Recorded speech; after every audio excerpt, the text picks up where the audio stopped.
দুর্ভাগ্যজনক হলেও সত্যি। আমি আমার এই অভিজ্ঞতা আগে ছিল না। আমি ছাত্র আন্দোলন করে বড় হয়েছি। আমি এবারে বিধানসভা নির্বাচনের সময় হঠাৎ করে জেনে হতবাক হয়ে গেছি। একজন বলছেন যে আমি এই জেলায় তৃণমূল ছাত্র পরিষদের সভাপতি। আমার খুব ভালো। বলো তুমি কি করো ভাই? বলছে আমি এই কলেজের নন টিচিং স্টাফ। কারণটা খুব ভালো। বললো তৃণমূল ছাত্র পরিষদের জেলার সভাপতি। তারপর বলছে কলেজের নন টিচিং স্টাফ। তারপর বলছে গভর্নিং বডির মেম্বার। এই অবধিও ঠিক ছিল। তারপরে আমি জিজ্ঞাসা করলাম যার, বললো আমি মিউনিসিপ্যালিটির কাউন্সিলর। আর তারপর বলছে আমি কলেজের জেনারেল সেক্রেটারি স্টুডেন্টস ইউনিয়ন।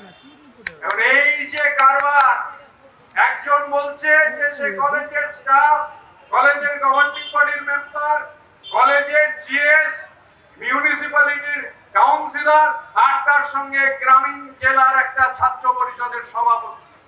এই যে ছাত্র সংসদ নির্বাচন বন্ধ করে দিয়ে যে কেলেঙ্কারিটা তৈরি হয়েছিল, এখানে একদার থেকে যারা বসে আছেন সবাই ছাত্র আন্দোলনের প্রোডাক্ট। ছাত্র আন্দোলনের মধ্যে দিয়ে মঞ্চে যারা আছেন তাদের ভিত্তি তৈরি হয়েছে ছাত্র আন্দোলনের মধ্যে দিয়ে। এখন স্বাভাবিকভাবে ছাত্র সংসদ নির্বাচন আমাদের অন্যতম গুরুত্বপূর্ণ দাবি।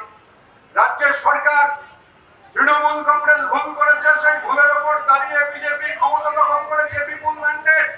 কিন্তু ছাত্র সংসদ নির্বাচন করবার ক্ষেত্রে নতুন সরকার একটুও রাগ আসছে না। ছাত্র সংসদ নির্বাচন হবে কি হবে না সরকারকে পরিষ্কার করে বলতে হবে। সরকারকে জানাতে হবে সরকার ছাত্র সংসদ নির্বাচন করতে চায় কি চায় না।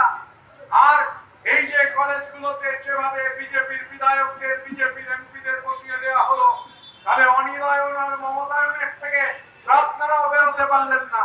আপনারাও তো একই দোষে দুষ্ট হলেন। যে ধারাবাহিকতা চলছিল আপনারা সেই ধারাবাহিকতা নিয়ে এগোলেন। আমি শুধু অনুরোধ করবো, আমরা আমাদের নেতাদের বলেছিলাম যে কঠিন অবস্থা, আমরা যে তৃণমূল কংগ্রেস, আমাদের টাকা তুলে চাঁদা তুলে পার্টি চালাতে হচ্ছে, আমাদের সমস্যা রয়েছে। আমাদের হাতে বিপুল পরিমাণ টাকা নেই, হাজার হাজার কোটি টাকা নেই। আমরা চাঁদা তুলে দিচ্ছি হচ্ছে বিভিন্ন জায়গা থেকে ছাত্রদের আনবার জন্য। আমরা আমাদের নেতৃত্বকে বলেছিলাম এখন ছাত্র সমাবেশ একরকম আর দাদুদের সমাবেশ আরেক রকম।